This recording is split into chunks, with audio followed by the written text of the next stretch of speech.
Hey guys, welcome to part 3 of our series, It's Not Up to You. And today what I want to talk about is knowing our purpose and that search that we have for our purpose.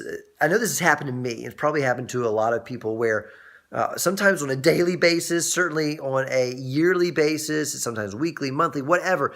It's a consistent thing where we will say to ourselves, if you believe in God, you'll be saying to God, God, what is my purpose? What have you made me to do? Am I in your purpose? Am I in your will? What do you want me to do? And we will make so much of life about what we're doing.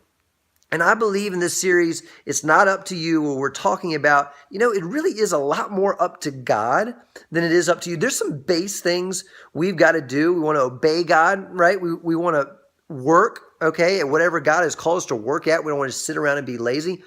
But beyond that, it's really up to God, because guess what? He's on our side.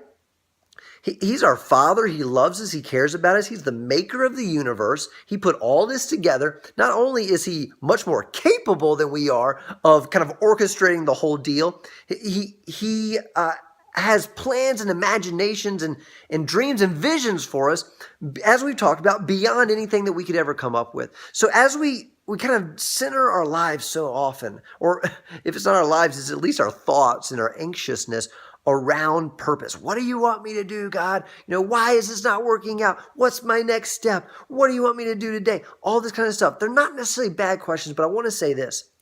As God kind of spoke to me about this, and I've thought through the examples in the Bible, here's the deal. God is big. He's creative. He's a great communicator. He knows his purpose for you. He's not hiding it from us just to tease us. He's not hiding it from us, just to play a game with us or to be mean. So get this. For Moses, he showed up in a burning bush.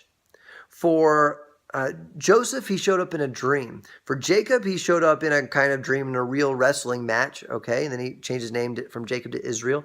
For David, he showed up in the form of Samuel the prophet, who anointed him, and he had just come in from tending to the sheep, and all of a sudden he's anointed king of Israel. For Paul, who was Saul, he showed up on the road to Damascus in a bright light. For Peter and a number of the disciples, he showed up, where they were fishing, because they were fishermen. And he said, now come and follow me. We're going to make you fishers of men. Guess what? God can find you. God knows where you are. He can find you. He can show up in such a way that you will stop and take notice and listen.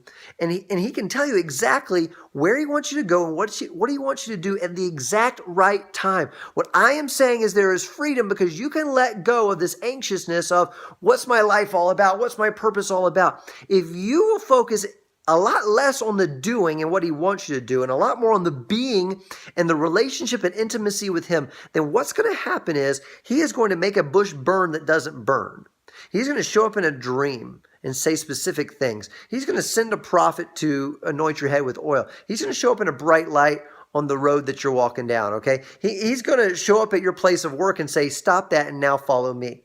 He's faithful. He's big enough. He's capable. He knows where you are. He knows what he wants you to do. He knows how to communicate in a way that you'll hear and understand and translate well. So stop being anxious. If you've got a relationship with him, you dig into that relationship with him, you be with him, you won't have to worry what he wants you to do out there.